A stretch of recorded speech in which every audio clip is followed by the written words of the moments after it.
outside on a beautiful day like today, but we're here. And thank you for your time. We'll try to make it as painless as possible. Next, I'll read the ethics statement for the MPO board members. We should get this on recording. In accordance with the State Government Ethics Act, it is the duty of every board member to avoid conflicts of interest. Does any board member have any known conflict of interest with respect to any matters coming before the board today? If so, please identify the conflict and refrain from any participation in a particular matter involved. Fantastic. Do we have any public comments? If anyone online would like to make a public comment, please just drop a quick note in the chat and we'd be happy to unmute you.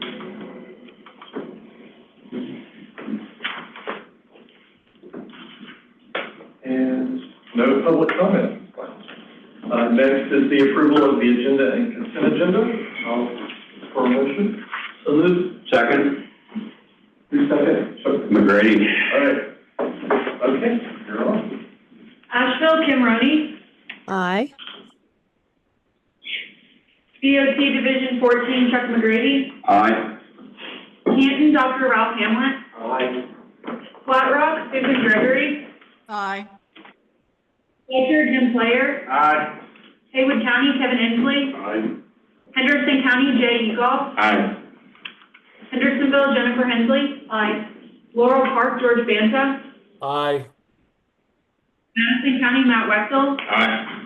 Mills River, Jeff Moore. Aye. Montreat, Tom Widmer.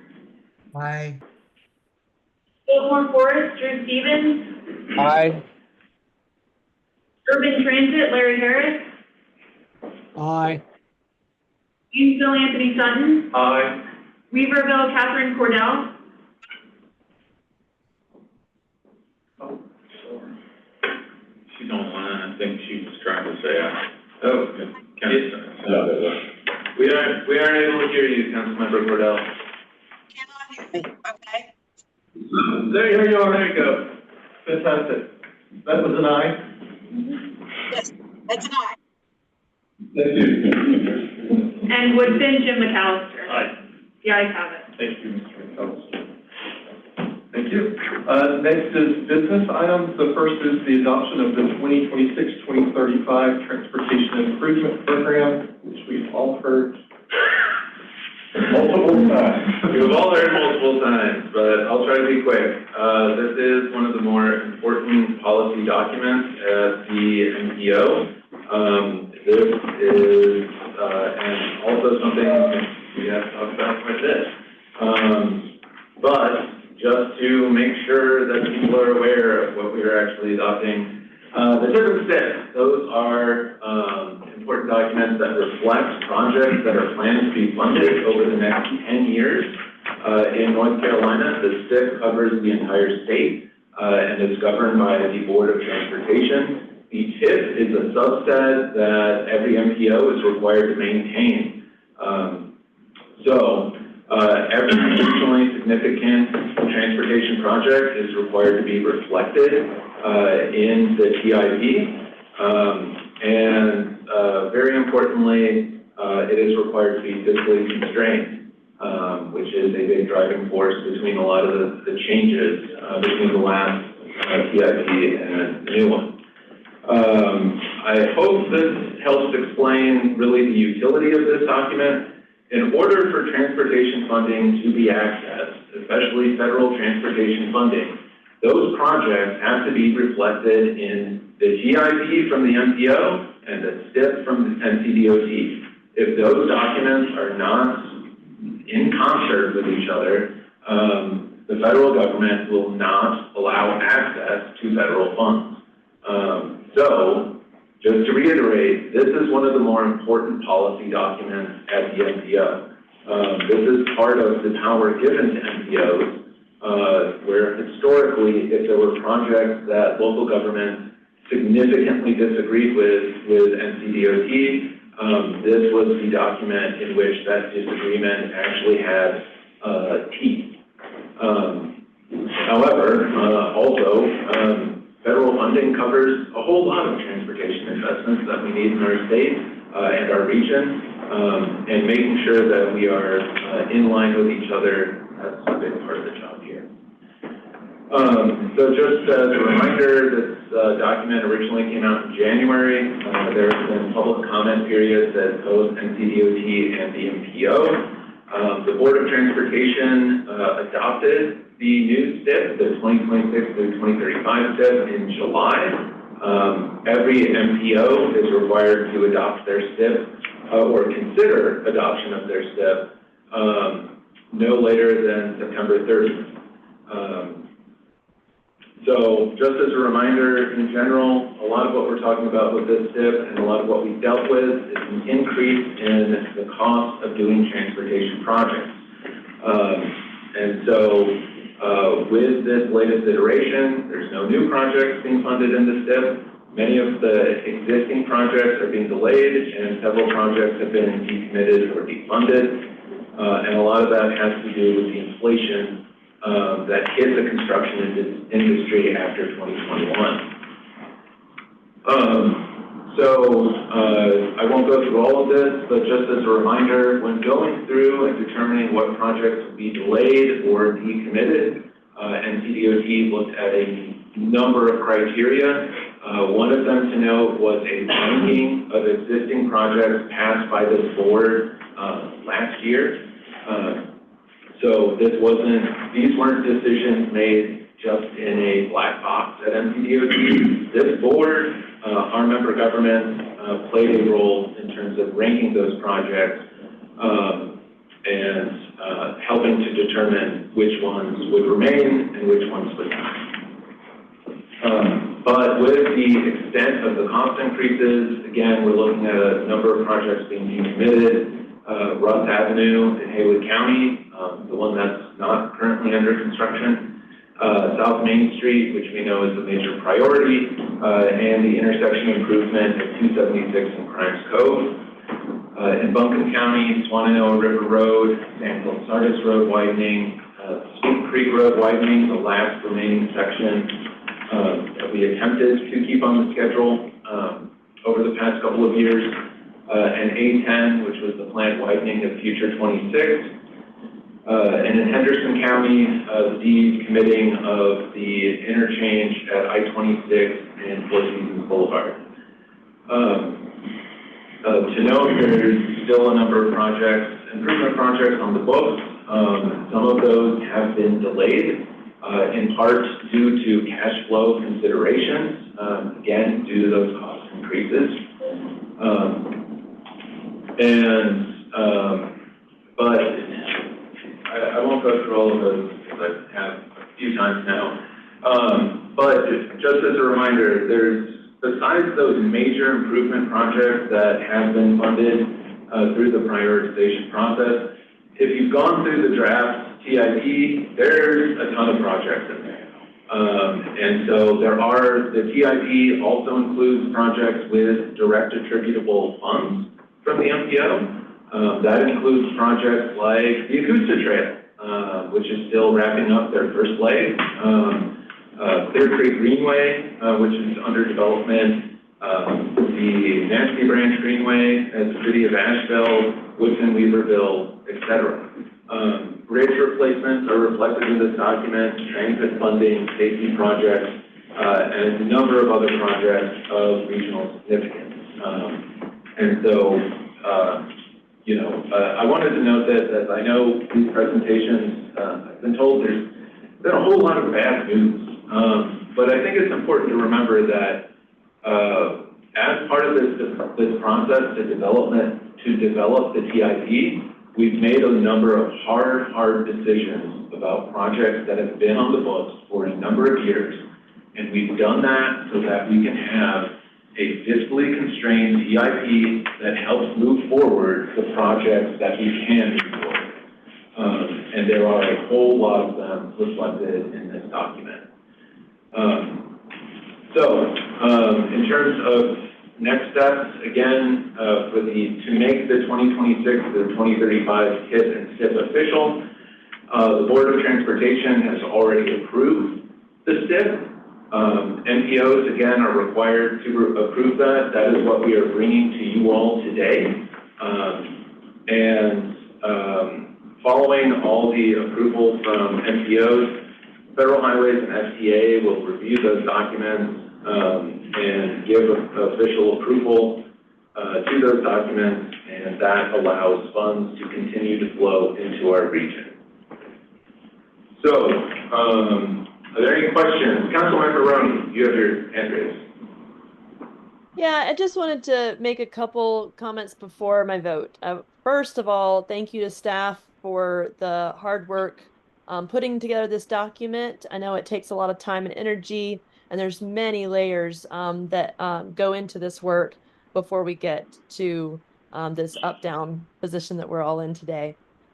Secondly, I still have concerns about our pushing forward with funding the expansion of the I-26 connector in that section that's within this part of the STIP, and prioritizing that over our local corridors. Those local corridors are where we're supposed to be building affordable housing, especially with the Helene recovery funds. Places like South Asheville are just getting absolutely pummeled with the density without the infrastructure to support it. And I have those concerns, like I imagine many of you do, especially when I feel that our interstate projects should be competing for other federal and state funds.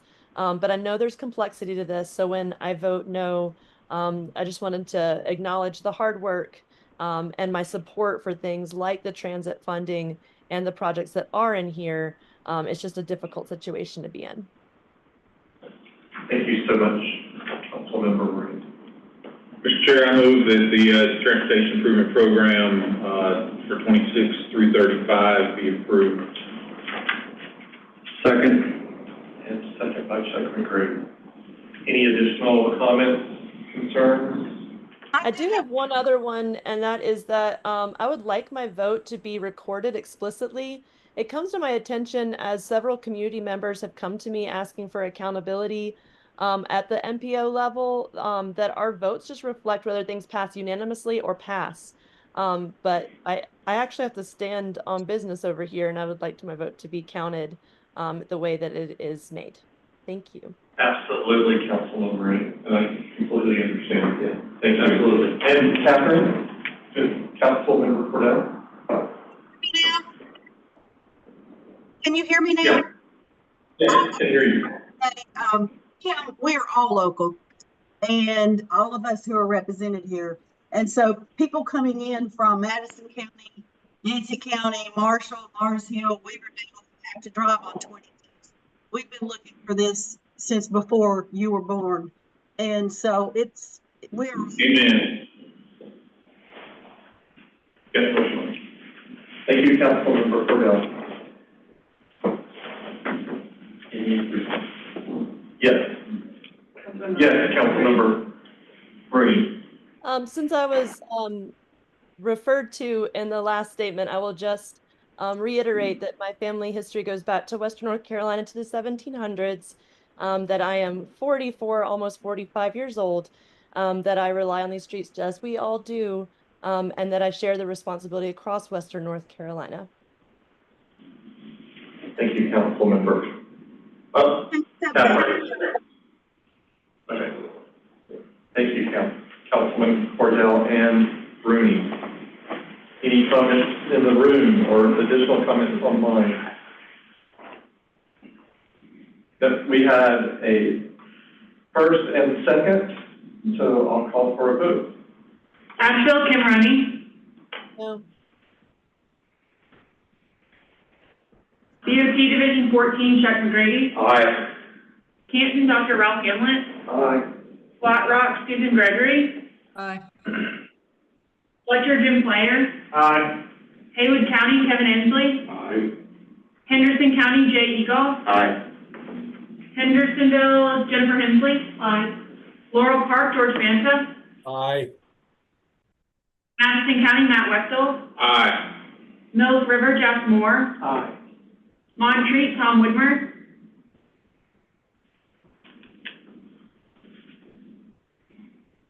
Fillmore Forest, Drew Stevens. Aye. Urban Transit, Larry Harris. Aye. Eastville, Anthony Sutton. Aye. Weaverville, Catherine Cordell. Aye. And Woodson, Jim McAllister. Aye. The ayes have it. Thank you. That was a tough vote for me because we lost some projects that were really needed in the area. But you have to look at the overall complexity of this whole thing, and that was a difficult vote for me, just to put that out there as well. And I appreciate Councilman Rooney for her comments as well. Thank you. Going on to the next was P8 project submittal. Okay,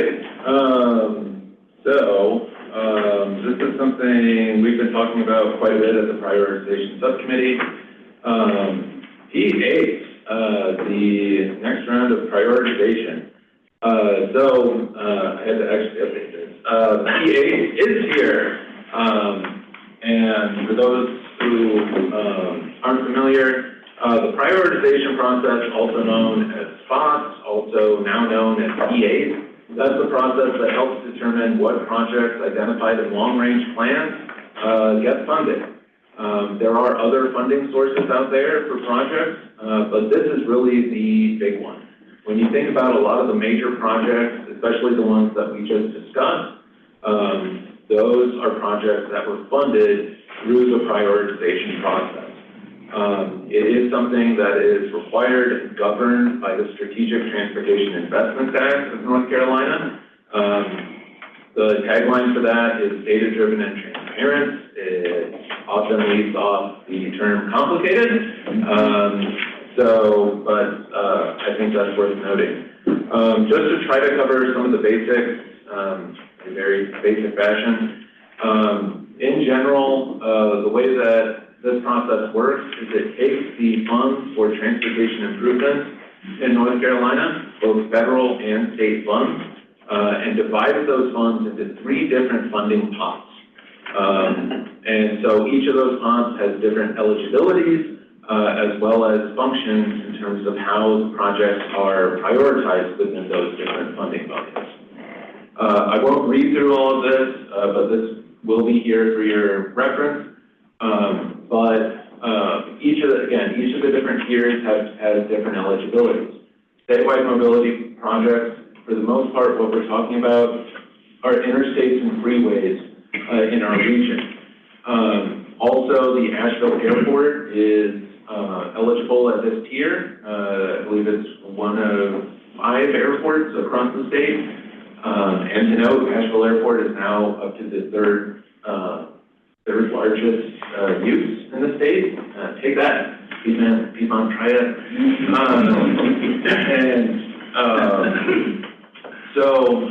Projects that are on those facilities are eligible for statewide mobility funds. For regional impact, we're talking about U.S. highways and NC highways, a lot of the critical corridors in our region. I will note one thing that Vicki Eastland and I talk about a lot as a prioritization work group is just how critical these corridors are to our region, and the difficulties that we sometimes have with funding these projects.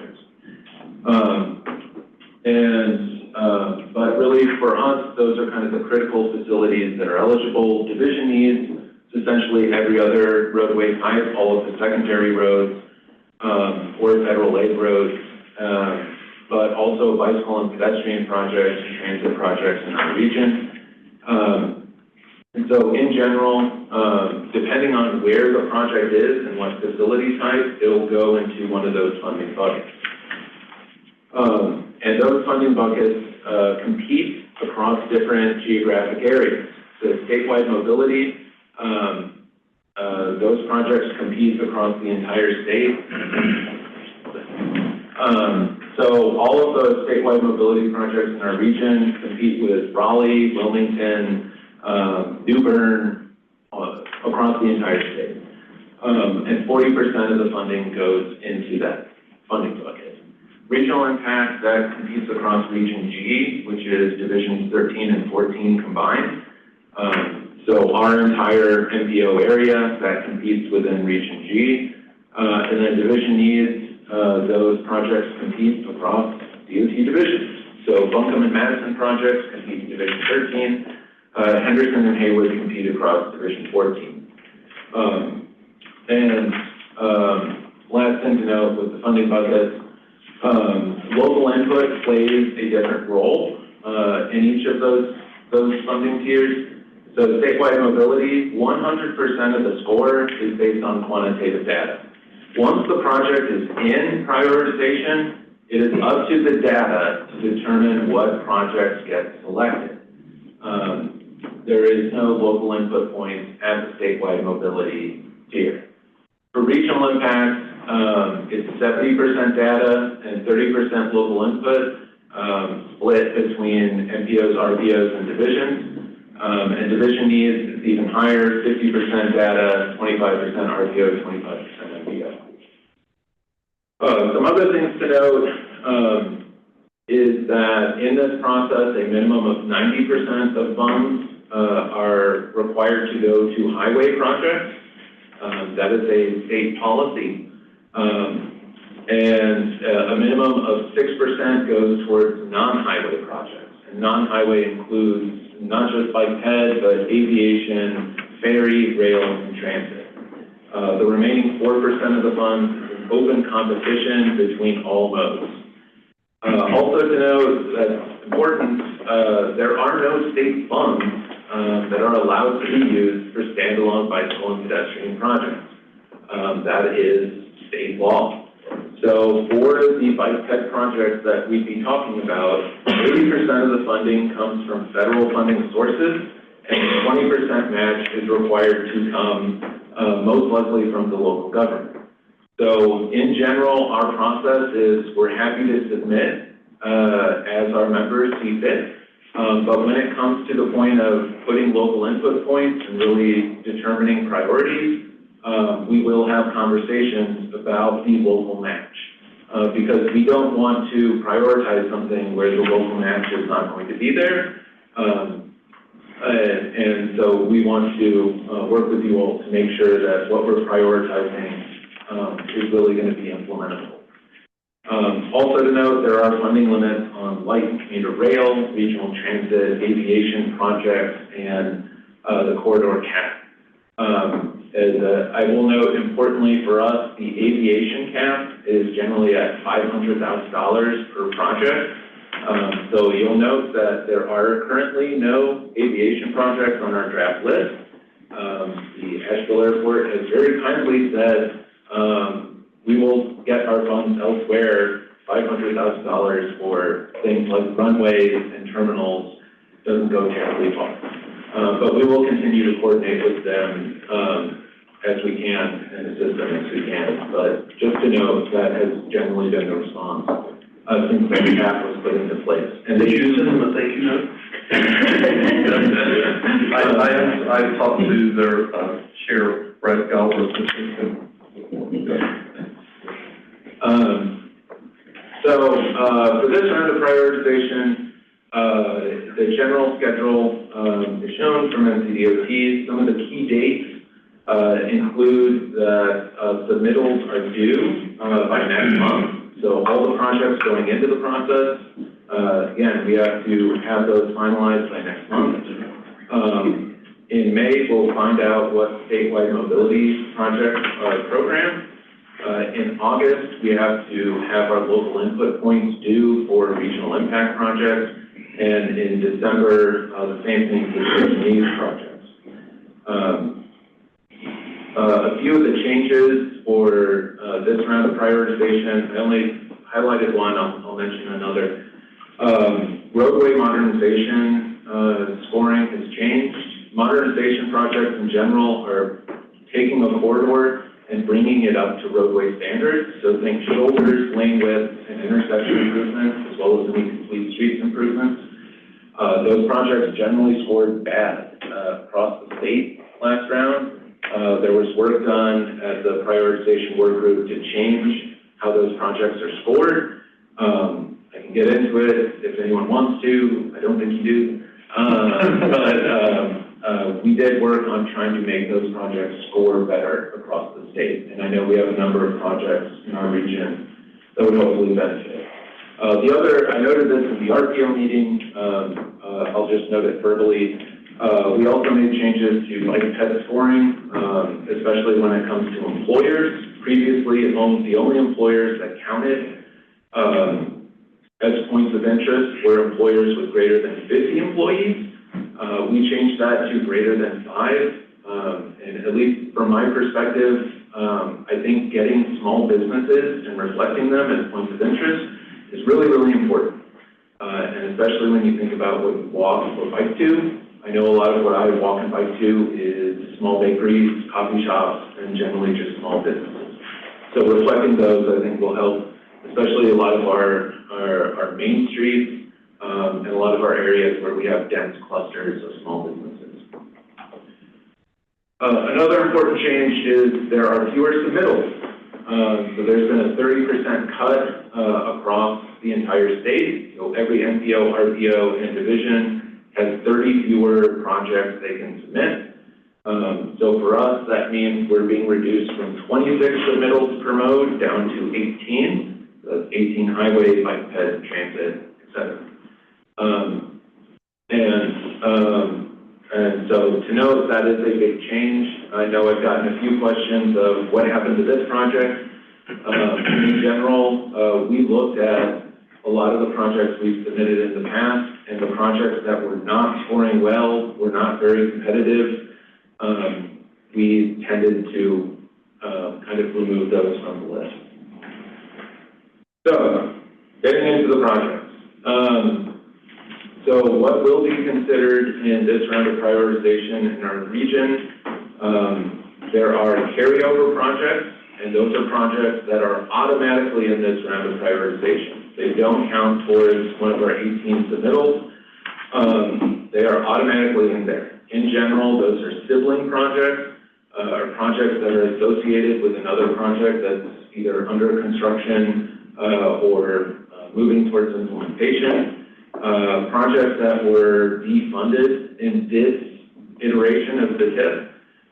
So a lot of the projects that we already discussed with the adoption of the TIP, those are automatically being considered in this round.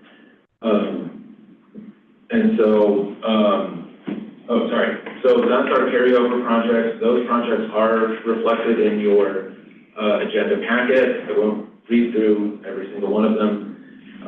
There's also new submittals, and that's our 18. And that's what we're asking you all to sign off on a draft version for today. I will go through this. New highway submittals for Buncombe, that includes an access management project on Smoky Park Highway from I-40 to 151. New Leicester Highway, multiple intersection improvements from Newfound Road to Gouges Branch Road.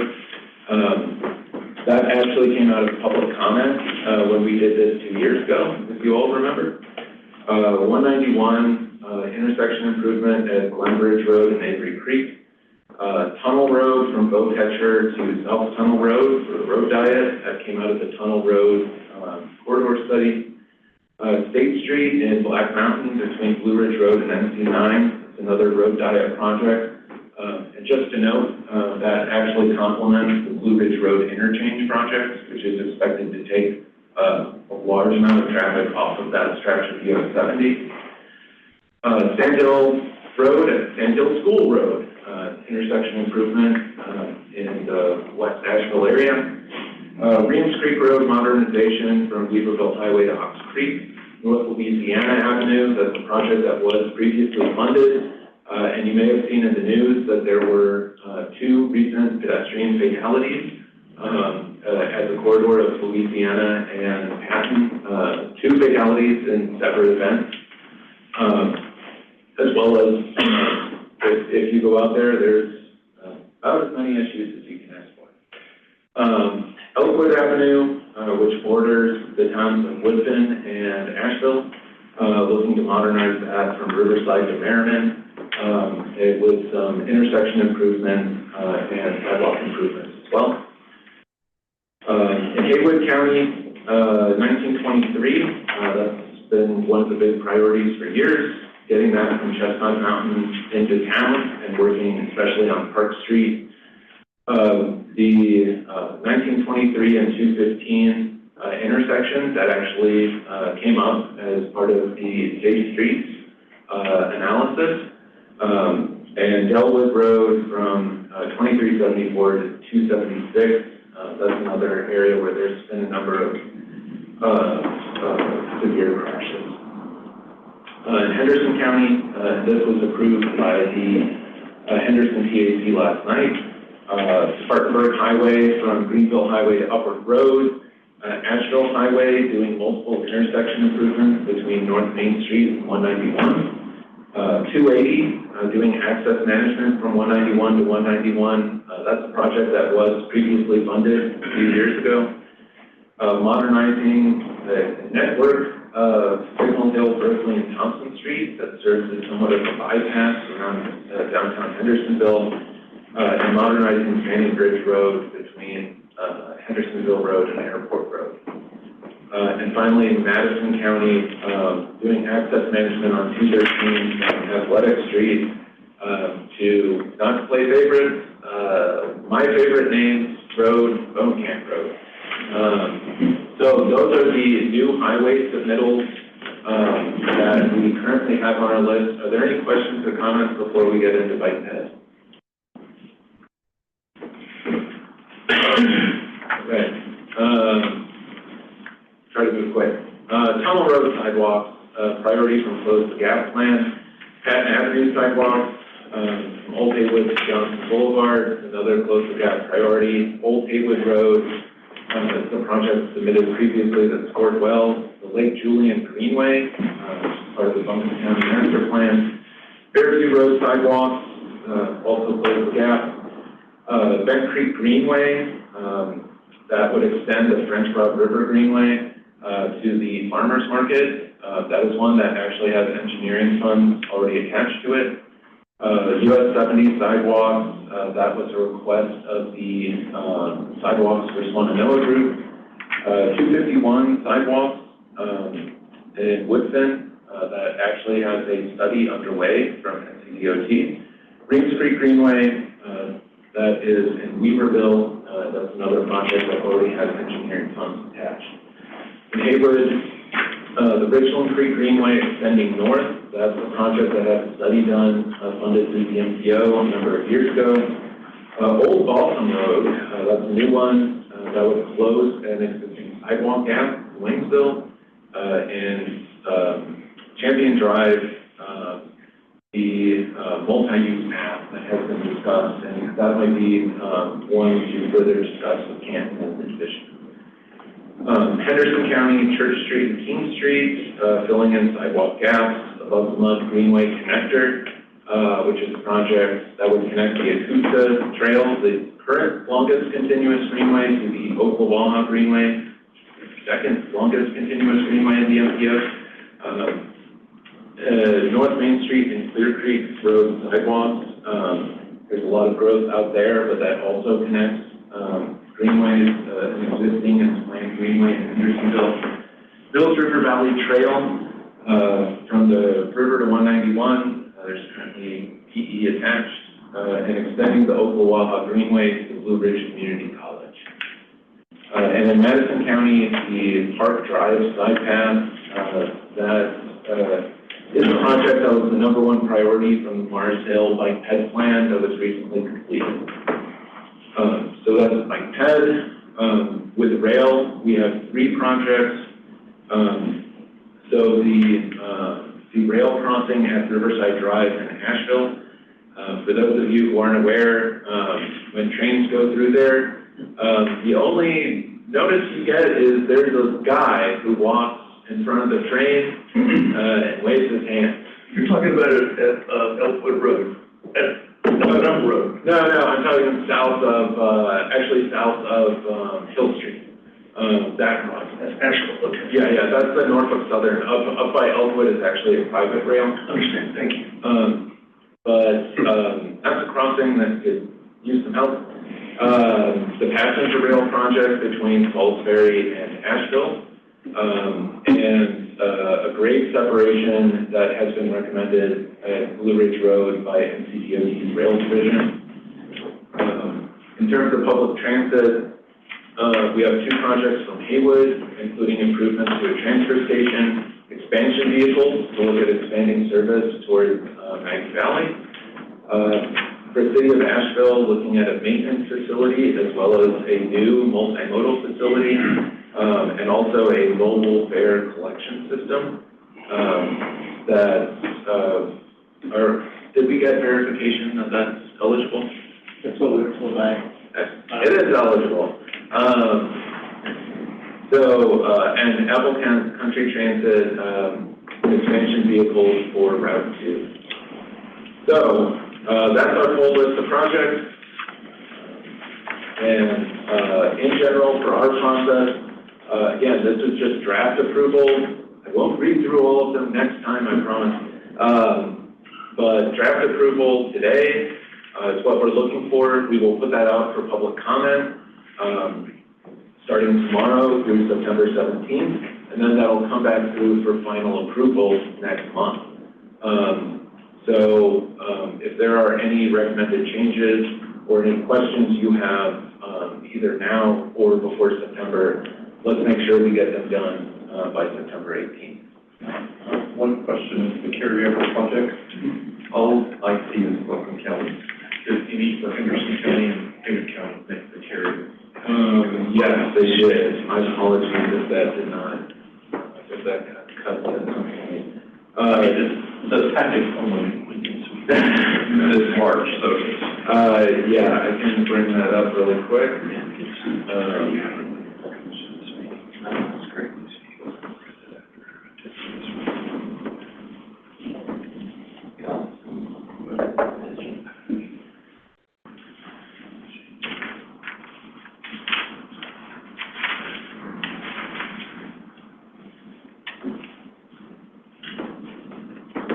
While he's looking for that, is there any other questions about the projects?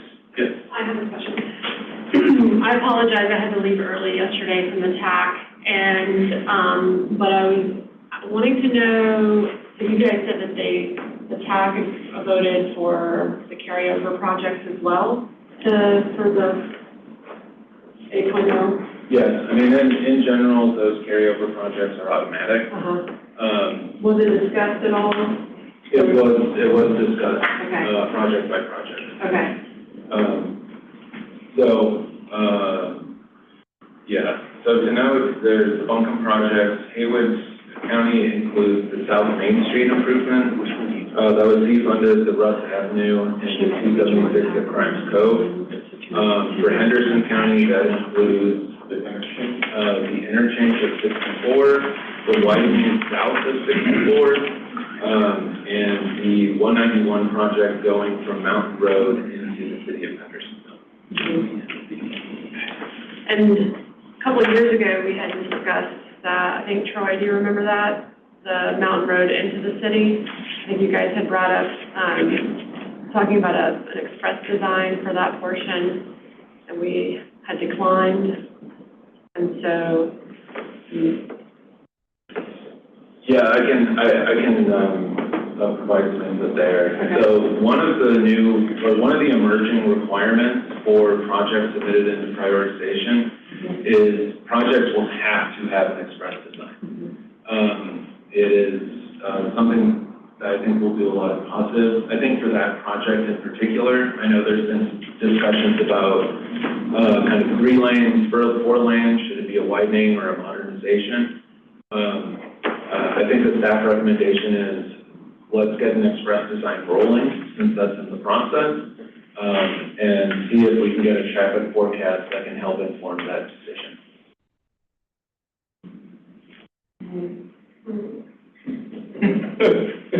okay. And then my other question is, so I think I brought up the Sugarloaf Howard Gap intersection. Where would a project for that, like, intersection fall as far as mobility funding? Like, is that a regional or divisional? That would be a division needs project. And just to note, I did discuss that with Vice Chair Hensley, that would potentially be a competitive project. It has a number of crashes at that intersection. There's also Allen, which comes in right by that intersection that we might want to include as well. Okay. And that also had a high number of crashes. Any other questions? Maybe NCP, but it's not. Does anyone online have any questions or concerns or comments? I'll make a comment, if I may, for the Henderson County folks. So the division has 10 submittals as well, and I mentioned this at the TAC meeting. If there's projects you're interested in that are not on this list, let us know, and we'll certainly take a look at those for our submittals. And we're meeting with MPO staff next week, I think, to discuss that. Yeah. And I think we are getting a meeting together with City of Hendersonville planning staff as well here soon to kind of have some of these discussions. Okay, let us know. Okay. Yeah, thank you. That will certainly help. Any other comments? I know that this is the first go around of this for approval. That this will interest the public comments and stuff as well. Yes. And that we can come back and make changes after those comments. Correct. Well, and to Steve's point, we can also coordinate with the divisions, and we'll be coordinating with the divisions if there are additional. Probably one of this. You ready? Yes. I move that we take this to the approval stage. I move that it be approved. We have a first, second. Commissioner Complete second. So we have any additional comments? Roll call. Asheville Cameroni. Aye. Asheville Sage Turner. Aye.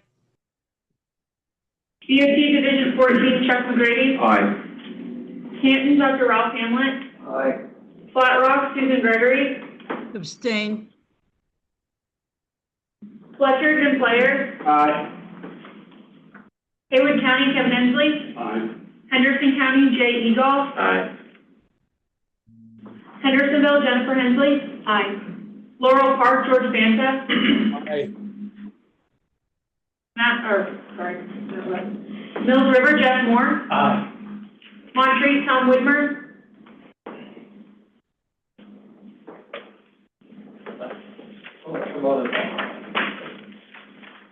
Biltmore Forest Drew Stevens. Aye. Urban Transit Larry Harris. Aye. Eastville Anthony Sutton. Aye. Weaverville Catherine Cordell. And Woodton Jim McAllister. Aye. The ayes have it. Again. Sorry, did I call you Councilman? You've been in. I'm included in that group too. Yes. And we need to make sure that the record, the minutes reflect that the state, person staying, so that it's proper. I'll make a note of that right now. Perfect. Thank you. Next is the adoption of the safe streets of Western North Carolina. And with us is Warren Blackburn.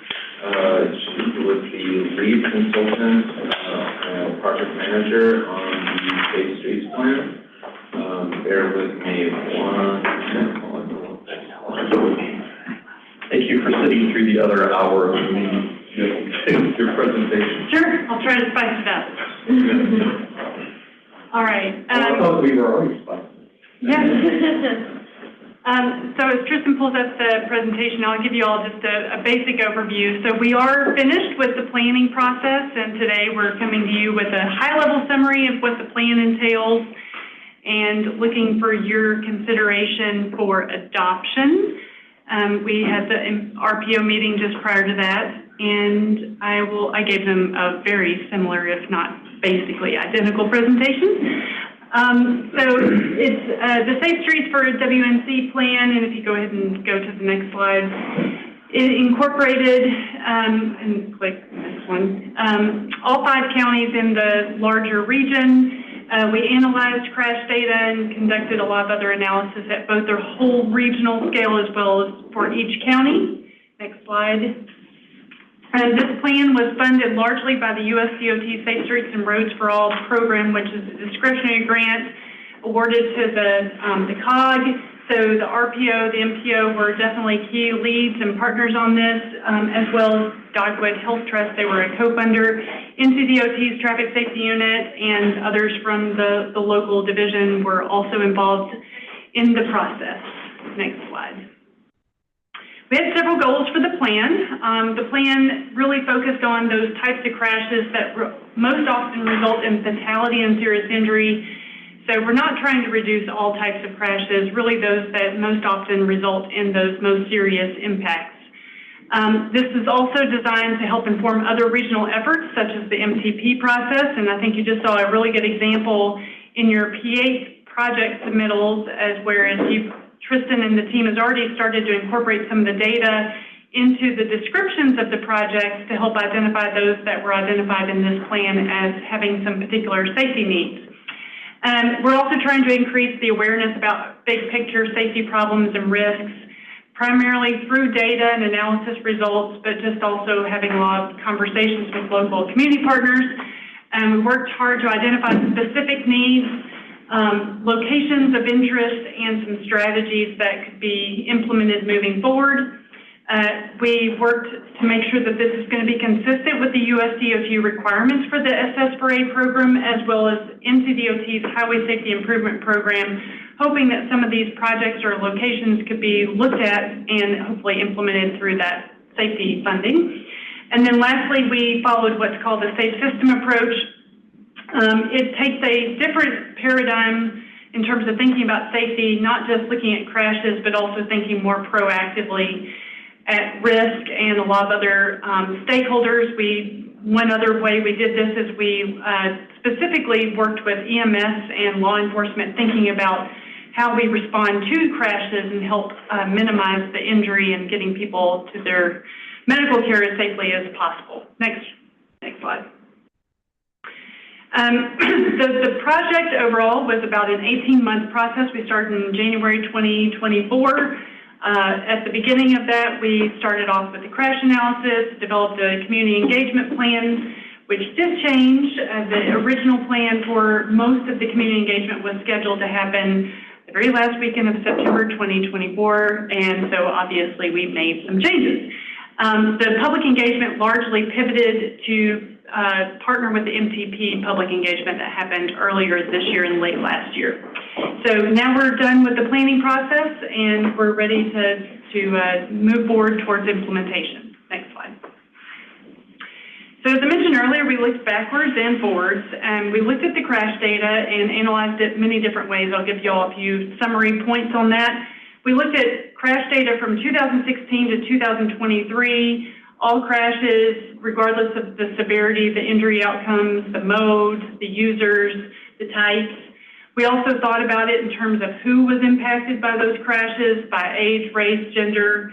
Also looked at it in terms of the types of roads where those crashes were most often occurring. And then we also developed what we'll call a risk-based analysis package of tools to help more proactively think about projects and whether those projects are addressing the anticipated safety problems moving forward. Next slide. So these are the key crash types that are most problematic for this region. It's not a short list, but all of these are crashes that when you compare the whole breadth of crashes, regardless of the injury, to the percentage of those crashes that resulted in fatal and serious injury outcomes, these have a predominant leaning towards resulting in death or serious injury. So these are crash types that often led to that outcome. So these are on the short list. And then several of these lane departure, older driver-related crashes, motorcycle-related, heavy truck-related, and bicyclist-related crashes are on top of that, higher on average compared to statewide percentages of fatal and serious injury outcomes. So if you want to think about the types of crashes that can most move the needle towards reducing those fatal and serious injury outcomes, these are the types of crashes we need to focus on. Yes. Your older driver, what's the age range there? 65 and above. So this is all coming from crash reports and whatever the police officer would have reported as the persons involved. Yep. Next slide. So as mentioned, we looked at road types. This is just a quick snapshot of that. Crashes, road types in context. So about 3/4 of those fatal and serious injury crashes occurred in rural areas. That means outside of incorporated areas. So that largely tracks with the share of rural and urban composition here. About 50% of the fatal and serious injury crashes occurred on 2-lane undivided roads. Again, that kind of makes sense considering the types of roads that we have predominant here. About 1/3 of those fatal and serious injury crashes occurred on U.S. routes, but if you compare that to the mileage as a percent of the whole, U.S. routes are about 3% of the center line mileage. So we definitely see an overrepresentation on U.S. routes. And then 40% of pedestrian-specific fatalities and serious injuries occurred on multi-lane roads, usually undivided. Pull that out specifically because that makes pedestrian-related crashes different from a lot of the other major crash types, in that there is a much bigger share of those occurring on those multi-lane undivided roads. So that means we need to pay attention to those types of roads, especially if we're trying to address pedestrian-related problems. Next slide.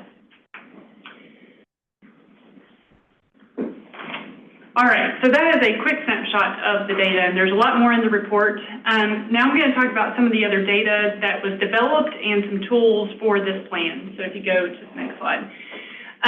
One thing we did is we developed what's called a high injury network. This is very common in safety planning that takes crashes, we assign them to the roadway network, identify the roadway segments and the intersections that had the highest frequency of crashes and the highest degree of severity. So a map like what you can see in the little thumbnail sketch would have identified what we call high injury networks on the segments, both for all crashes, but also a different layer just for bike ped crashes. And we also developed what's called a high injury intersection set for all crashes and bike ped. So those are tools for identifying maybe what you want to call priority locations for review. It's not a small amount of locations. There's still largely the top 1 to 3% of the whole network, but it's still a lot to peel down. I think in the P8 list, when Tristan was mentioning those safe streets priorities, it's essentially taking the high injury network and filtering it through those which are identified in municipal areas largely or off of access controlled routes. So we're not focusing on what the crash patterns might be on I-26, for example, and looking to other locations if you really want to try to find those top priorities. So that's high injury network. We also developed a number of tools that are more risk-based. So for all of those 7 crash types, pedestrian-related, bicycle-related, motorcycle, lane departure, we created distinct models based on risk factors that are really unique to those crash types. And so the models then basically calculated what roadway locations would have the highest probability of a fatal and serious injury crash occurring in the future.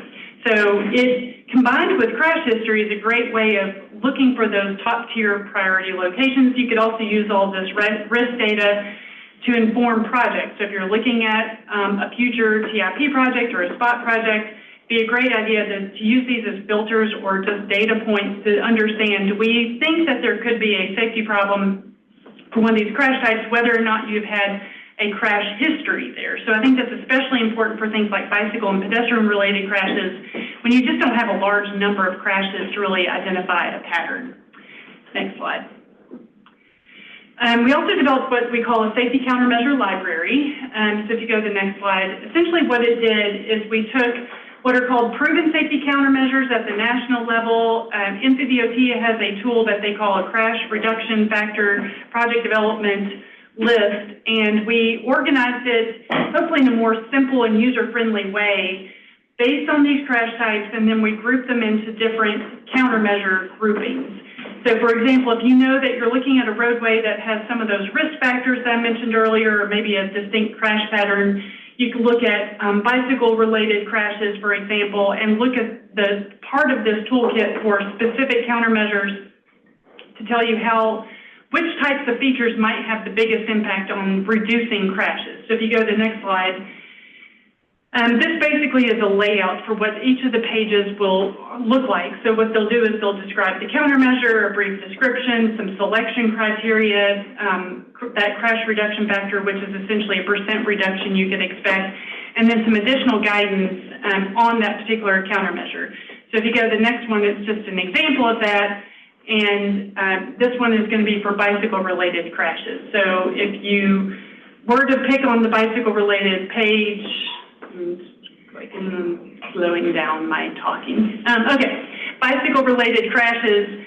Then you would go to this page, and it will give you a list of those countermeasures. So these numbers that you see on the right-hand side, those come through research studies, and sometimes those before and after evaluations that DOT will do on a project they've implemented.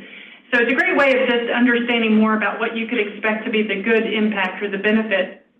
And then also, we've hyperlinked in the digital version of this to other guidance, whether it's FHWA or NCDOT specific guidance, just to learn more about when and where those types of treatments could be implemented. So if you go to the next slide, it will show an example of a particular guidance resource on multimodal features, really kind of helping provide a little bit more guidance on when and where to apply those. Next slide. So all combined, looking at the crash data, that risk information, the countermeasure toolkit, the plan talks about a safety scoping process where you would identify the location. It could be on your MTP, it could be a spot project. You apply that data that I talked about and basically identify what you anticipate to be the safety needs, and then look at the countermeasure toolkit as a menu of options. The very last step of that, however, it really requires people going out in the field. The regional traffic engineering and traffic safety unit, for example, that's what they do. They'll go look at these locations, investigate that, but it walks you through the full process for identifying the specific improvements that you would implement on a location. So if you go to the next slide, this is an example of what was included as a template for how you could document what you know about a location. And this could, for example, go into a safety scoping or a project scoping document to help basically identify some needs that need to be investigated further. Next slide. As mentioned earlier, we also did a robust amount of public engagement, even with some of the setbacks that encountered through Helene. So if you go to the next slide. We had a technical steering committee, which involved and several from NCDOT, several local government, county agency representatives. And so we met with them 3 times to serve as our advisors throughout the process. We had 2 regional summits, one in June 2024 and then another in June 2025. The one in June 2025, we presented the preliminary goals and strategies that I'll talk about in a minute, and they helped us prioritize those strategies for some of the top tier needs to be implemented near term. We have a website that was promoting the plan, engaging, pushing out information about online surveys, which was part of the process. We also had a number of focus groups with a lot of disciplines. Some of those focus groups were virtual to help provide more opportunity for people to provide input. And so those were really important conversations to learn more about what law enforcement, for example, had seen as some of the needs in the region. So that's a quick snapshot of the public engagement process. Next slide. On the website, there's a link to this, a couple different resources that while they were developed for public engagement, there's still resources y'all can take a look at. There's a PowerPoint essentially that you can download to look at before and after renderings of a typical location with those typical safety problems to give you just a visual idea about how those countermeasures could be implemented, and then also a visual version of the countermeasure glossary to just kind of give you more of a pictorial version of what you could do. Next slide. All right, so as far as the goals and strategies that were identified in the plan, if you go to the next slide, you all probably remember in March, I think it was, when you were discussing your safety targets, which is an annual performance measure setting process that you all went through. After a good amount of discussion, we landed on a goal for this plan, but also helped you all and the MPO set your annual safety targets. I'll let you read this, but it is more specific than most safety plan goals we'll get into, but it really helped, again, you all set up how you wanted to establish your annual performance measures in terms of a specific % reduction annually. So ultimately, the goal here is moving towards zero fatalities and serious injuries by 2050, but it really kind of takes more of an iterative approach in terms of how quickly you would expect those reductions to happen as you roll out the plan. Next slide. In addition to that, there are several other supporting goals. I'll just give you a few highlights of that. One of the goals identified is to integrate the safe system approach into all plans, policies, and programs. That's a big goal. That means that it's going to take a lot of thinking about what other types of elements of safety are we not considering in your transportation plans, for example, or other types of programs that local and regional governments might implement. Another goal is to incorporate safety into the development review process. So I'll show you some examples of strategies that support that. We had a lot of discussion about how to really incorporate that into the development approach.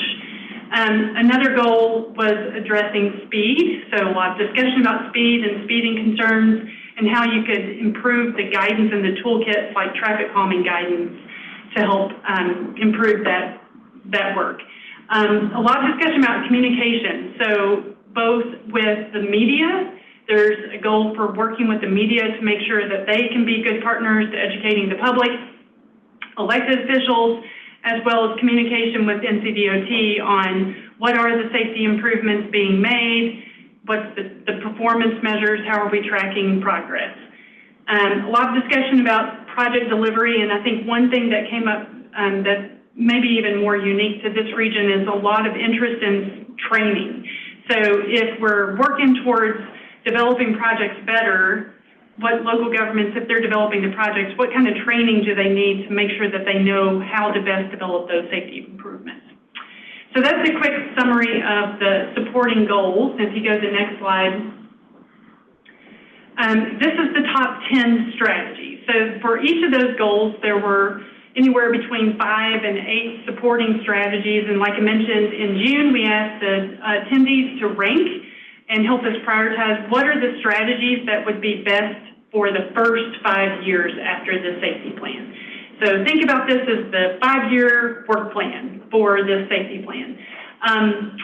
I'll just hit a few of those, a lot of words on the screen here. One is guidance on including countermeasures into typical sections and roadway design guidance. So that could be at the local level, it could be at other scales.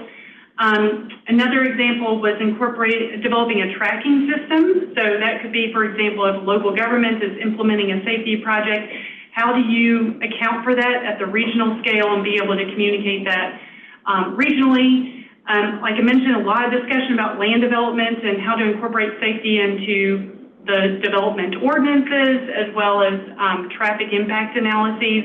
So if there's ways to really improve those methods to make sure safety is incorporated into that as well, including the safety data into other plans. The MTP is a great example. We had the good fortune of the MTP being done concurrent to the safety plan, so we were communicating with that team, giving them the safety data, and that helped actually with prioritization over there. I think another great example is Transylvania County. I understand they were working on their comprehensive plan, and so they're also looking at ways the safety data can help that. So that's just a quick summary of some of the strategies. And this, really is going to be, like I said, your 5-year work plan for implementing the overall safety plan. And there's a lot more, of course, on the list as well. Next slide. So that's a quick summary of the plan itself. It's posted on the website. It had been open for public comment for the last 30 days, and I think that closed yesterday. We've delivered a final report to the staff, and I'm looking forward to seeing how it gets implemented moving forward. I think that's it. Thank you. Any questions? I'll just note from a staff perspective, especially the tools that have been developed as part of this plan are a big step forward for safety planning in our region. I think I've said it a number of times, one of the big I think mistakes that people make with safety planning is chasing crashes. And that is how a lot of safety planning works. Sometimes that works. Sometimes the crash might have nothing to do with the actual way the roadway looks and engineering. What's been developed, I think, really helps us guide our decision-making and our analysis more towards where are there actual deficiencies that put travelers in our area at risk, in our areas that we should really hone in on when it comes to investments to improve safety outcomes. So, yes. I spoke up against last year the safety goal of trying to get towards zero, but I did that because I haven't seen anything like this, so I applaud you. I think it's great. It's good work. This is years of making, tremendous amount of work. It's been a process. It's good to see how all the pieces are starting to come together, right? We didn't really know what that bigger discussion would actually come to in this project, and I'm glad that we had that discussion. Can this be taken to municipalities, for example, to planning departments or even town councils? That is the goal, is that this will be used by all municipalities in the city and the county to help. You need to let them know it's them. Right. That's good. Is this unique to this MPO? Could this maybe be shared outside of this area and maybe across the state?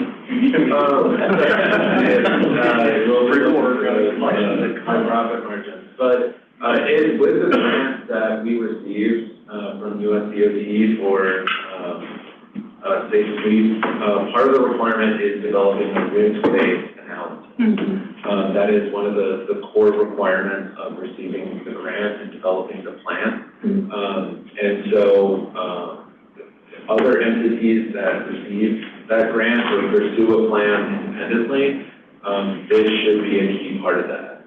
But I think just to kind of echo something that Lauren noted, a big reason why we did this as the MPO and the Land and Sky RPO is that a safety plan is required in order to access those implementation funds. By us doing this as an MPO and the Land and Sky RPO, having it adopted will enable all of our local governments to be able to pursue implementation funds. There's a lot of things up in the air in terms of federal grants right now.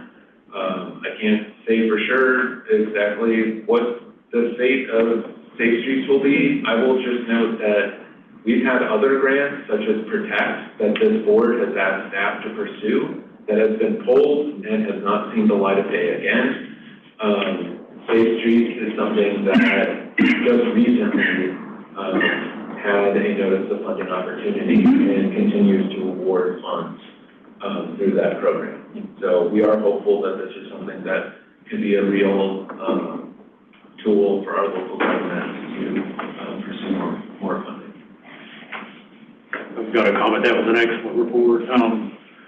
We have a program within DOT that does, unfortunately, it chases those high crash areas, known as spot safety, especially fatalities in Class A's.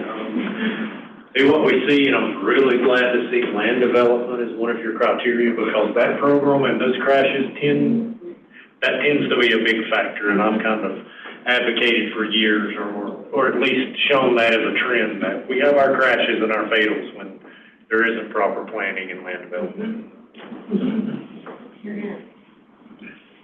Very well said. Any other comments? Now, we do have an action item on this today to recommend the adoption of the Safe Streets for Smooth Drive. Second. That's first and second. We got Awesome today, too. Asheville, Kim Roney. Aye.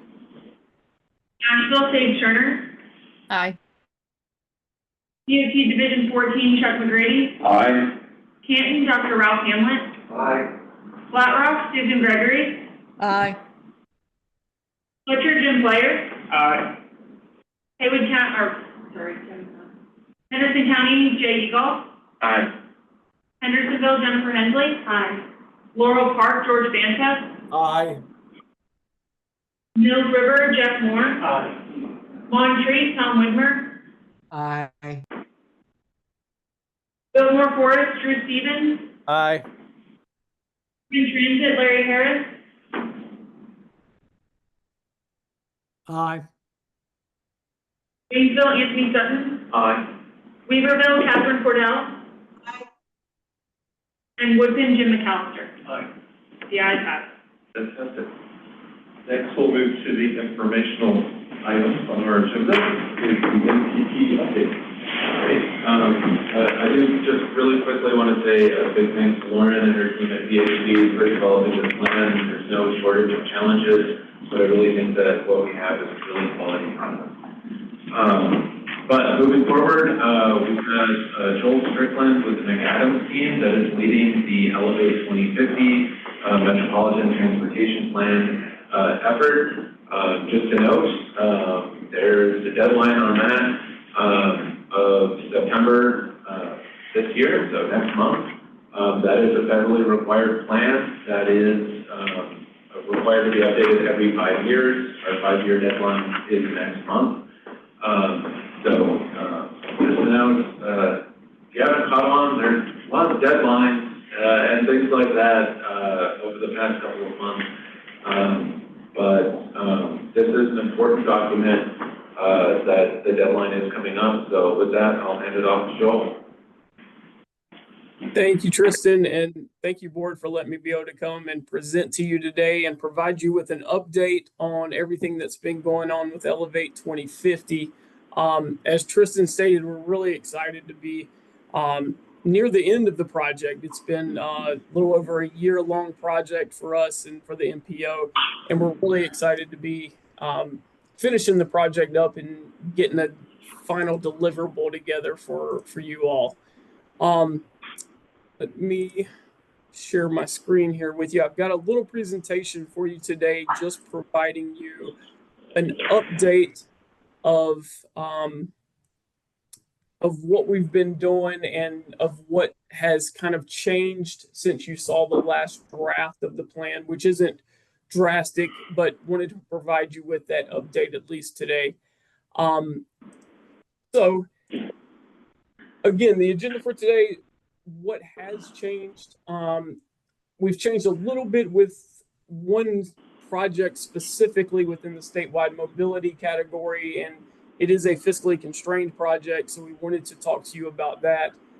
We've added a little bit of additional narrative, just wanted to provide you with an update on that, and also wanted to talk to you about the public comments that we have received and provide you an update there also. So the changes to the statewide projects in the fiscally constrained list, after having a discussion with the MPO, we had a project which was Project RCTP 06.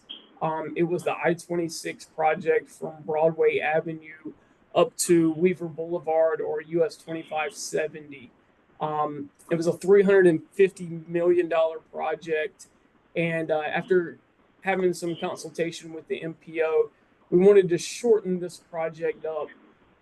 So the new limits of the project, instead of going all the way up to 2570 or Weaver Boulevard, it now goes from Broadway Avenue to Elk Mountain Road. That obviously reduces the cost considerably, from $350 million to almost $42 million. That project will still be in the plan as the RCTP 06 project, so the number doesn't change, just the project limits and then the cost of that project. However, with that project being on the fiscally constrained list that you all approved and the TCC and Prioritization Committee recommended, we wanted to still prioritize this portion of I-26 within the fiscally constrained project list and within the MTP. So what we decided to do and worked with the MTP on, or excuse me, worked with the MPO on, was still picking pieces of I-26 and making them fit within that $350 million cost window of our fiscally constrained project list to make everything still kind of flow and still pick up the priorities that we were seeing on I-26. And then on the other side of that, to account for the shortening of the RCTP 06 project, there's another project north of here, which was RCTP 11, and we added the cutoff pieces basically of RCTP 06 to the RCTP 11 project. So RCTP 11 now has 3 segments to it. It'll have a segment A, which will go from Elk Mountain Road to New Stock, a segment B, which will go from Aiken to Weaver, and then a segment C, which will go from Weaver to Buncombe School Road. And I'll give you a little bit of a better graphical illustration of this in a second. But one other thing to note is that there is a project already in the tip, which is A0010AE, which goes from New Stock Road, which is the New Stock Road interchange improvements, which includes widening of I-26 to just north of Aiken Road from that interchange. So it is funded in the tip, and that gets us to just north of Aiken Road. So again, to show you what we did here in the fiscally constrained project list, again, when we shortened up the existing RCTP 06 project, that pretty much cut $350 million out of that list. It cut it to this $41,832,000 here, basically. What we did, we decided to add some of the interchange projects from the I-26 corridor. So we've got project A0010AB, which is the interchange at Broadway Avenue.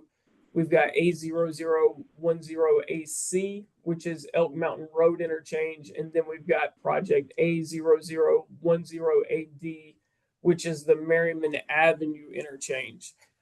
So putting those 3 projects together, that brought us to a new total of $332 million, which kept us still within that $350 million of fiscal constraint that we were originally working with, and still allowed us to prioritize a good portion of that I-26 corridor. So we wanted to make sure we noted that change with you all. And just to show you this graphically, hopefully this will make a little bit more sense. Again, this was the original RCTP 06 project, this large blue project. Over here on this side, you can see what we cut it back to. But now in the fiscally constrained portion of it, we've also included these 3 interchange projects. And this was originally RCTP 11. To pick up those pieces of 06 that we dropped off, we added those extra pieces to CTP 11. And then you can see here and over here as well, this is that AE project that I mentioned earlier that is already in the tip and already programmed. So that one remained unchanged. I know that's a lot of information, and hopefully it didn't confuse you too bad, but I wanted to make you aware of that update that we worked with the MPO staff on. Additionally, just wanted to bring you up to date on a few text changes that we made, or a few text additions that we made. Hot lanes, we didn't have a lot of information in there about hot lanes. We went back and added a little bit more information about hot lanes, explaining how they could be used in the region, and specifically citing the I-40 hot lane study that is getting ready to get underway. We also added some information about the electric vehicle infrastructure in the region, talked more about what is in place, what is existing, and where there may be opportunities for improvement in the future. We also added some additional information about environmental mitigation. We kind of went in and highlighted some of the current activities that the MPO is doing, kind of encouraged continuation of those, and then offered some recommendations also for the future. We also added some additional information about transit.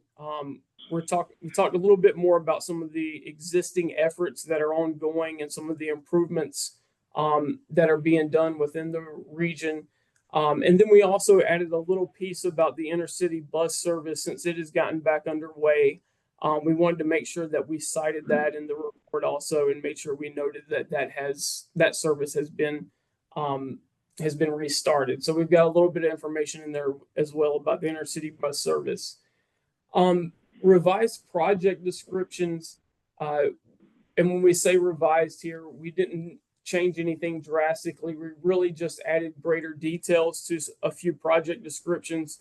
We wanted to make sure that we had more defined cross sections and better defined amenities on some of these projects.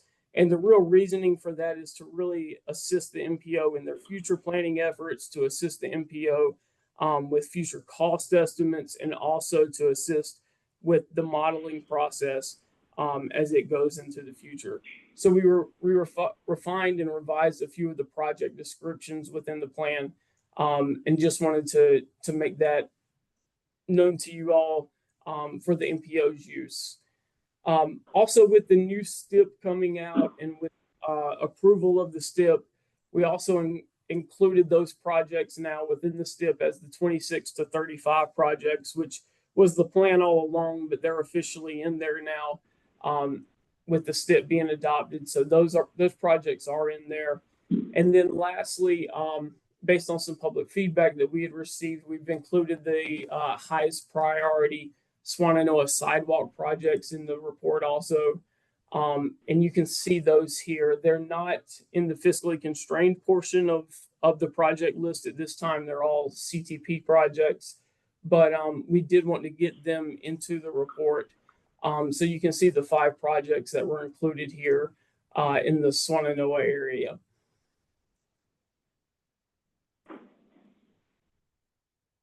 Also wanted to give you a brief update now that the public comment period for the MTP has wrapped up. Wanted to give you a brief update on that public engagement process. We did do 3 public meetings back in July, and as Lauren mentioned earlier, we partnered with SS4A on a lot of those.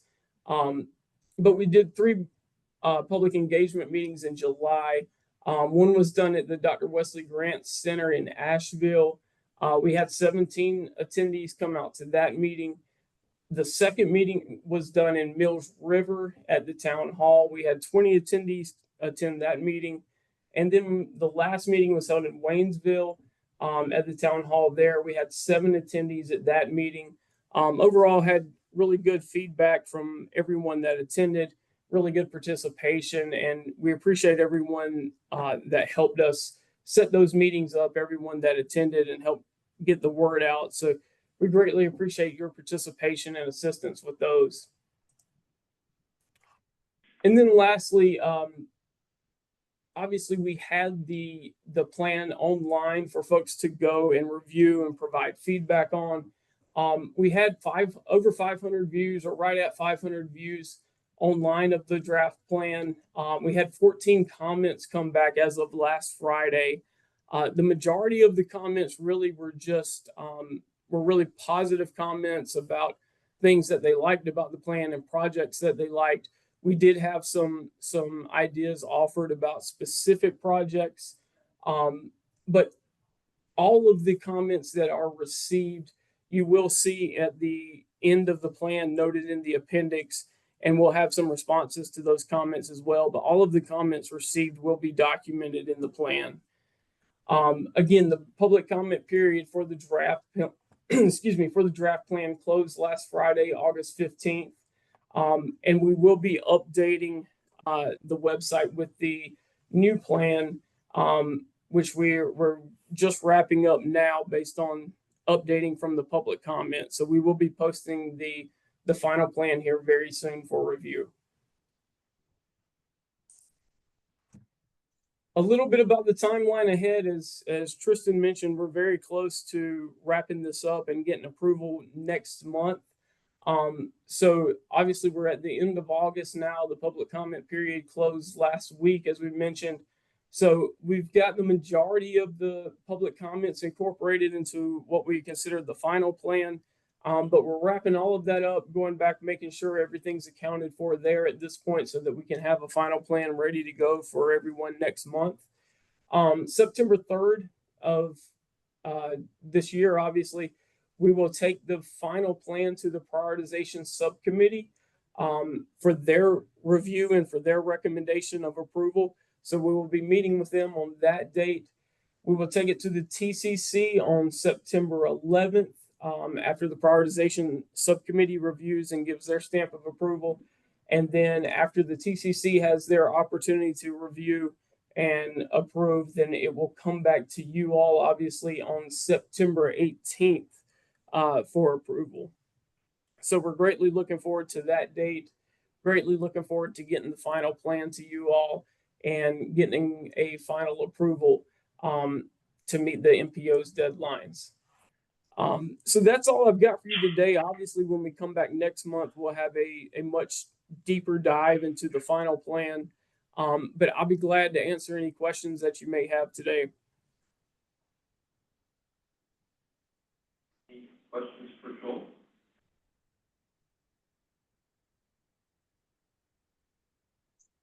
That was a lot of work and a lot of information, Joel. I know it's one time coming. We'll get here and all again next month.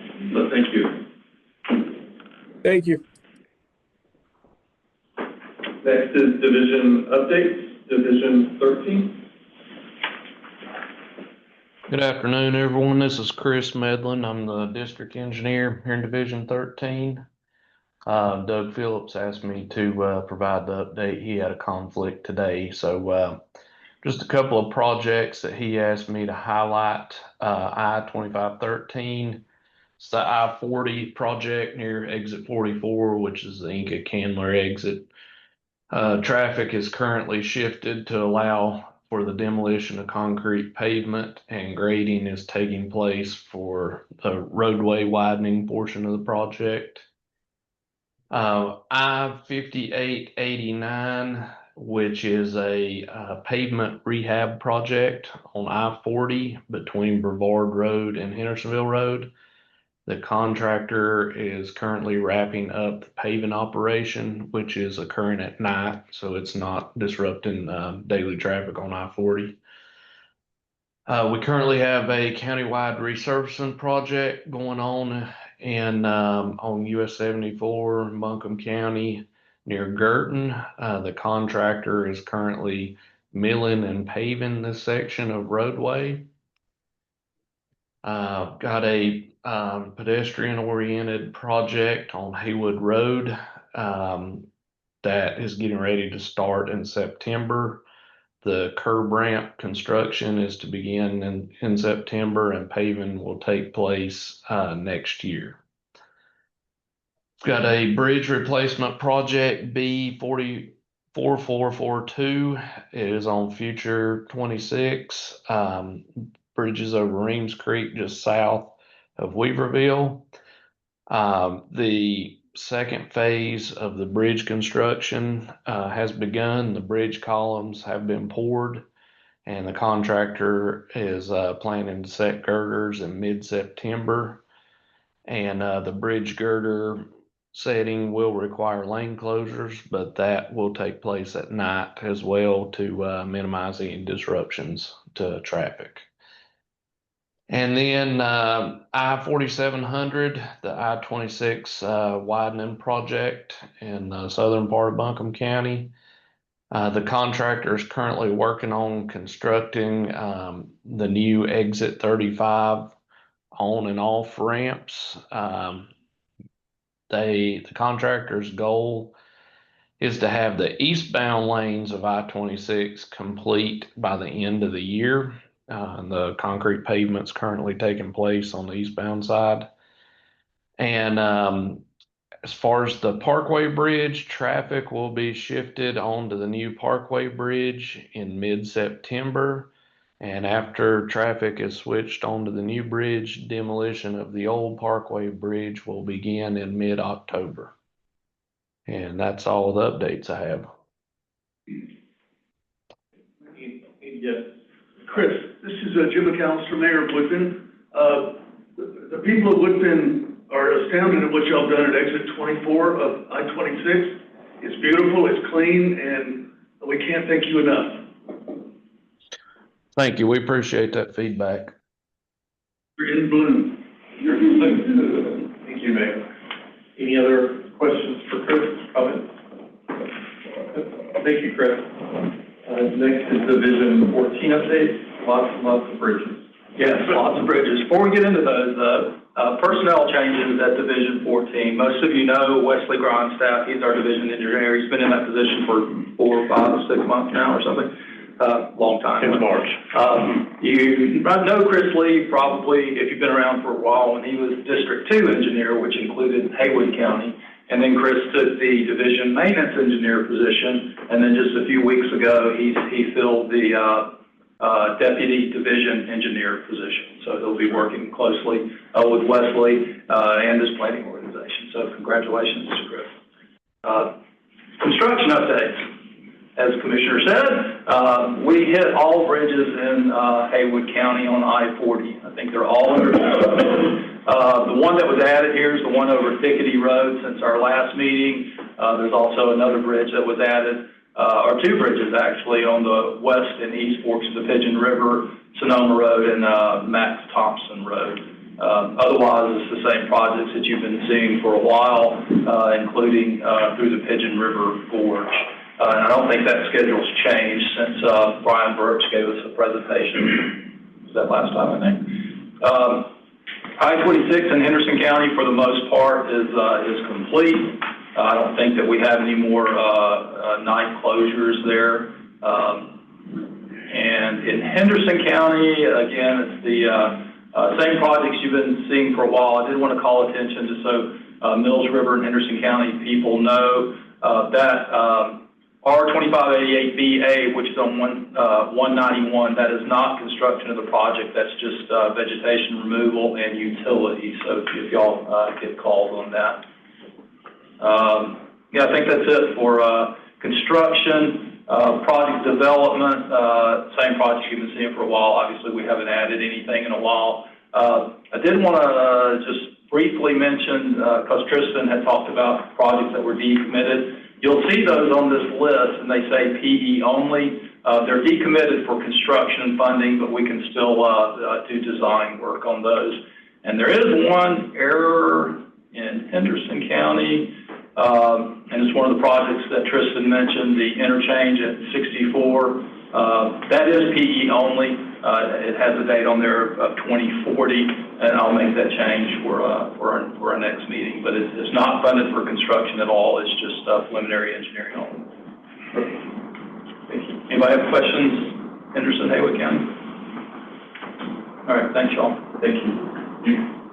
I drive through there every day, and there's tons of work on the bridges going on. Oh, one other thing about those bridges, when you're seeing lane closures, and I think Commissioner mentioned that last time, that's not for construction. The old bridges are literally falling apart, so we're having to close lanes just to maintain those bridges, deck issues and such. So we apologize for that, and we were not responsible for the smoke this morning.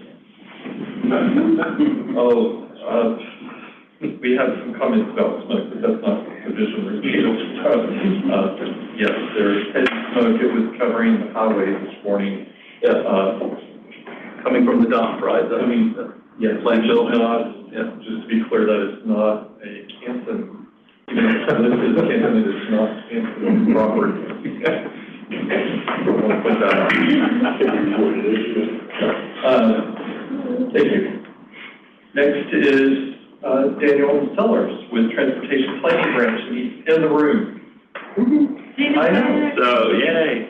The first major update was something I should have mentioned at the RPO meeting this morning, so don't tune me out quite yet if you weren't there. DOT is doing a round of federal functional classification updates. FHWA kind of asked us to after the census because of new recognized urbanization, and an internal committee convened in March, and they gave me their results the last day of June, and I made a flurry of comments, and we met with MPO staff to talk about it, and we're probably going to roll it out between this month and next month's meetings for you all to see and make additional comments on. But we can always make amendments to the functional class if we have a reason to, but since the FHWA is giving us an opportunity to do a lot of bulk updates in kind of a simple form, so we're trying to work through what we want. We can always make more changes later.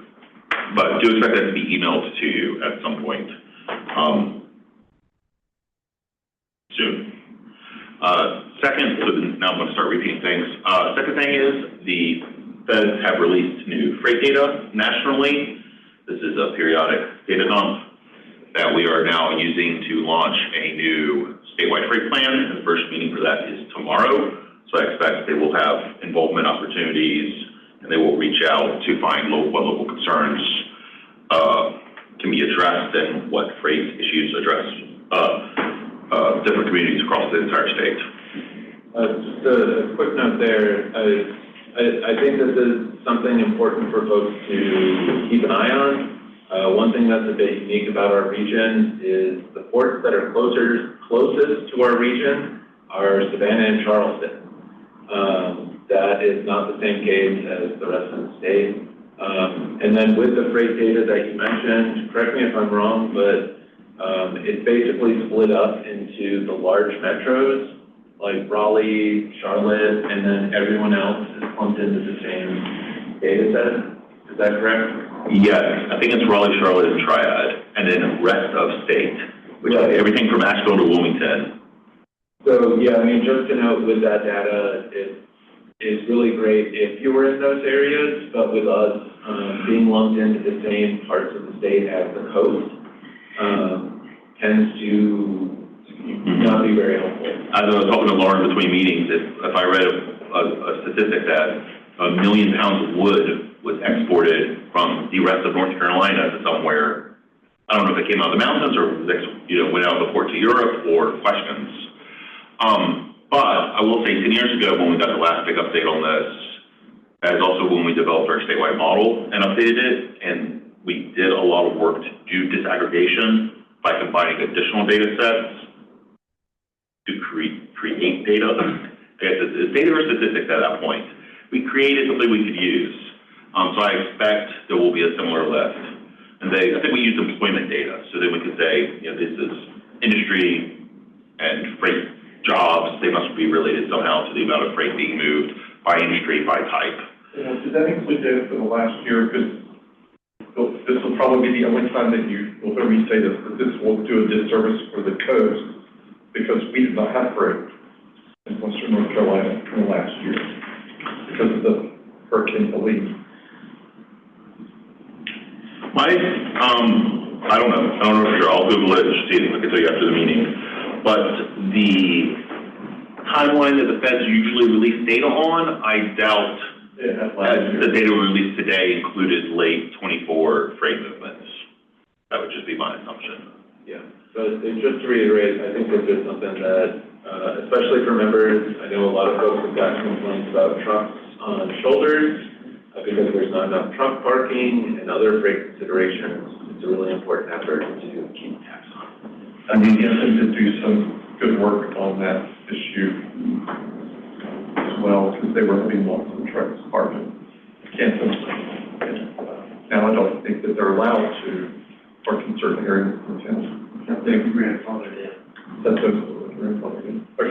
And I'll make an addendum to what Tristan said about the two closest ports being Savannah and Charleston. Port of Greer is a port, and it is actually your closest port. Moving on to some other updates. Joel already mentioned it, but intercity bus service has resumed after Helene. The old gas station, well, the Greyhound is contracted by the state to do intercity bus, and the old location of that bus stop was a gas station that no longer exists because of Helene. And so they, in infinite wisdom, have moved where the Greyhound bus stops to the Asheville Rise Transit Station in downtown Asheville, which just seems a little more appropriate for transit-to-transit connections. Next four updates are all in the same vein because it must be award season. A lot of DOT has been landing several awards for different topics. One, of course, was our Hurricane Helene response. National Operations Center of Excellence awarded us both a operations award in category, but also best overall award for pre-planning, pre-positioning, and our response to get roads open and travel information out. Next one is an award for our regional training, regional planning process. We've been launching regional CTPs of multiple counties, and NATO found that worth mentioning. We have the Triangle Expressway, which is a tolled interstate around Raleigh, received an AASHTO award, or a Southern Association of AASHTO award for innovative means of delivering projects, quicker, cheaper, more technology incorporated. And we beat out 113 other national nominations for that one, and we'll go to the next level national awards partners for that. And then fourthly, the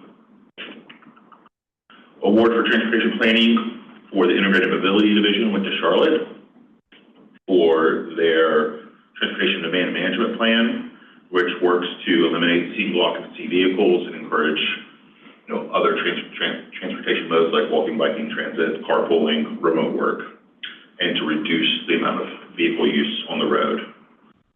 Let's see, IMAP coverage has been extended south in Henderson County from the US 25 exit down to the South Carolina line. So anybody who has trouble in that section can continue to call IMAPs. You may be interested, the annual North Carolina Transportation Summit is next month. Registrations are still open. It is September 3rd and 4th. And this is when leaders from across the state come together to talk about safety, funding, innovation. I looked at the agenda just to get an idea of what the sessions are going to be available this month. And they include emergency management, public-private partnerships, AI use, community engagement, shareholder finances, resilience, what legislative updates we expect from reauthorization, innovation solutions, and a review of the DMV customer experience. I don't know if they have a faux DMV setup that you can go enjoy or not. Last two updates. One is North Carolina and Georgia have entered into an agreement to start testing the first air mobility interstate between Charlotte and Atlanta. I don't know if South Carolina wanted to participate in that, but we're just going to be flying over their heads. And this is mainly just since vertical takeoff and landing, electrical personal transportation vehicles are making the scene. They're already operating in New York and Chicago. We want to test how to operate this across state boundaries, how we integrate technologies, how we do coordination, what the partnerships we need. And so this is just a learning experience.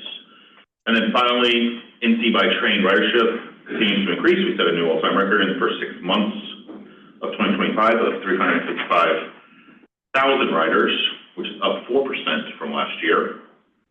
But certain stations have done especially well, with Salisbury, Burlington, Kannapolis, and Charlotte all hitting double-digit growth rates. And since we are interested in expanding the rail out this way, we do like to see continued success of that service. Tristan asked me in the previous meeting what the farebox or how well funded that route was, and I spent some time looking that up between meetings. And I can reconfirm that it used to be around 80% for the Carolina route. That has dipped in recent years to about 2/3. And the Piedmont route, which is actually the one from Raleigh to Charlotte we talk about all the time, is about 50% on their recovery rates. Now, if you add they just recently added a fifth route, which increases your operating time by 25%, and volumes are up 4%. So it may take a while as they continue to add. So I want to go back and check the history books on where they've been on more stable years. I pulled the end of federal fiscal year 24 data. Anything for David? The transportation summit that was mentioned, if you happen to be signed up to go to that, and you see Wesley and Tim and I guess there, the Board of Transportation meets on Wednesday morning before the summit. If the planning process hasn't been long enough here, you can take in more. I did go last year, the year before. The year before, and it is fascinating.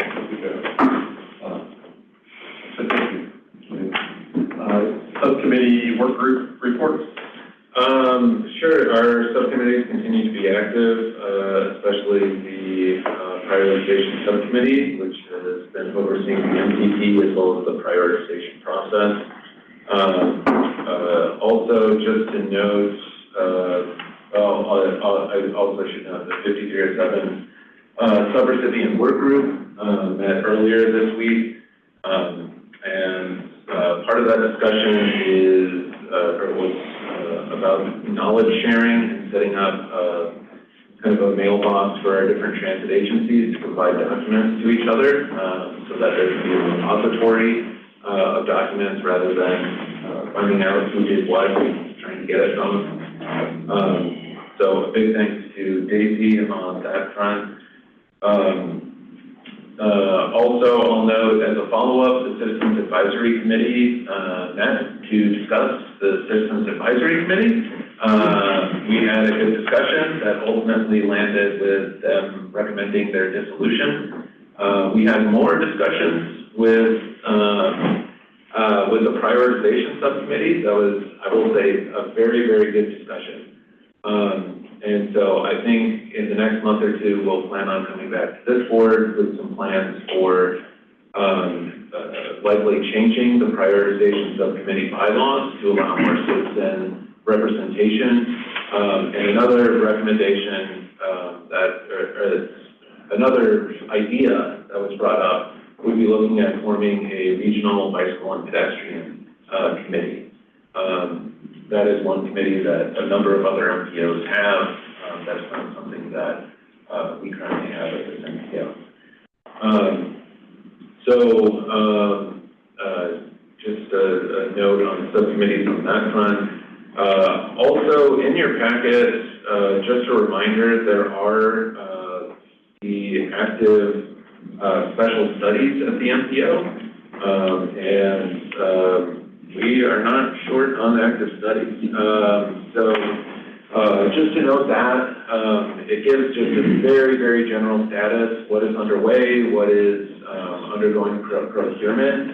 So the Regional Intelligent Transportation Systems Plan, the procurement is underway. We did receive 3 bids as part of that process and look to get a contractor on board relatively soon. A big thanks to DOT and our local government representatives who agreed to help steer that. Following that, we will be planning on looking at a new regional travel survey as well as potential upgrades to our regional travel demand model, especially to reflect a lot of the changes in people's habits since the pandemic. Also in your packet are our locally administered projects, and there's less of a shortage of those. But that's something that's something folks can keep tabs on. As a reminder, the MPO receives a little more than $5.5 million a year that we can put and have put towards implementation projects.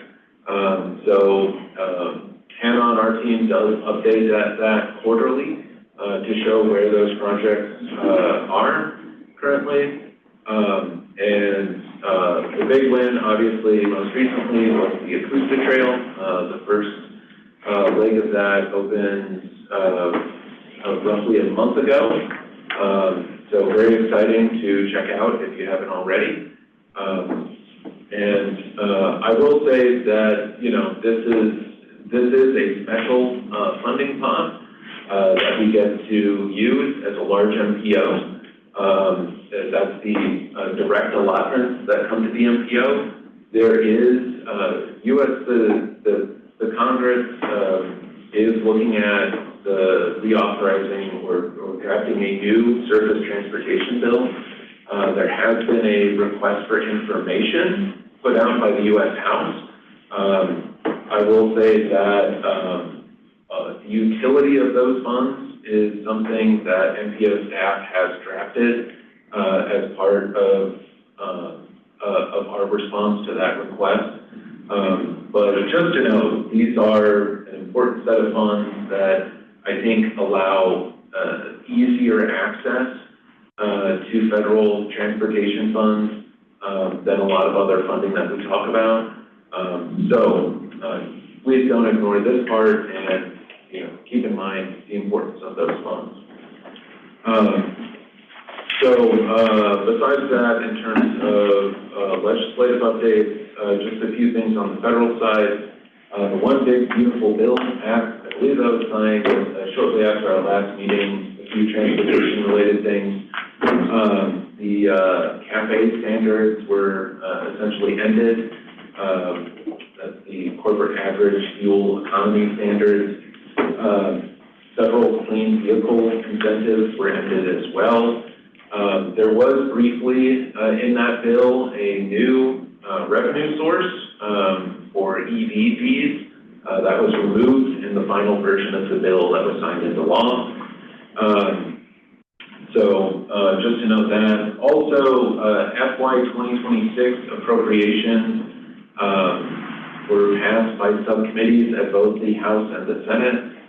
Believe it or not, what those two entities passed are not really very close or similar to each other. The Senate version, I'll just note, generally keeps things kind of in line with the bipartisan infrastructure law. There is kind of a net gain in some of the funding that would be made available. The House version does recommend a number of transfers from programs, especially out of electric vehicle programs, transit discretionary programs, and rail discretionary programs, and makes a lot of those transfers into modernizing FAA air traffic control systems and other more traditional highway systems. So in terms of FY 26 appropriations, we will see what moves forward. Also, the executive order ending crime and disorder on American streets. One of the notes from there is it directs the Secretary of Transportation and other agency heads to review discretionary grant programs, and the review will consider prioritizing jurisdictions that enforce bans on urban camping, loitering, open drug use, and squatting. Those are some of the primary legislative updates. On the staff side, I'll just note MPO and RPO staff was asked to join NCTEQ's blueprint effort to look at resiliency along watersheds. They are starting work on the French Broad River watershed, which coincidentally overlaps with our entire region. We will be talking about resiliency efforts and any overlapping efforts with transportation with that group.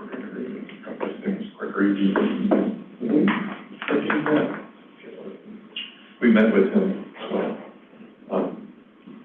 which will assist with bridges and things as well in the area.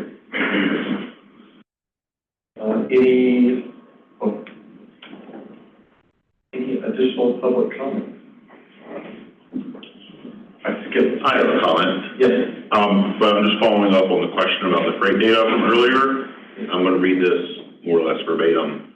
But the 5.7.1 release of the freight data applies the 5.7 methodology backwards to recreate the annual estimates from the original base year of 2017 annually through 2023. So, yes, there's a preliminary estimate for 24. There are forecasted estimates for 2030 and 2050. There are state historical trends for 1997 through 2012. And there is an experimental county-to-county estimate using 2022 data, if you want something granular. 24 might be included in the 5.72 version. And many other updates. But county-to-county, straight from the bed, is going to be a nice improvement. Get the topics for next meeting. We will have quite a few topics for next meeting, including the MCP, final submittals for prioritization. Also, we, at long last, got the final resolution of approval at the MOU. We will bring that back through along with changes to bylaws that are necessitated by the MOU changes. Those are the things that are pretty much set for next month. I'll ask again for public comment. Be safe. Hearing none, I will adjourn, and it looks like we're all going to get wet. Thank you, Wesley.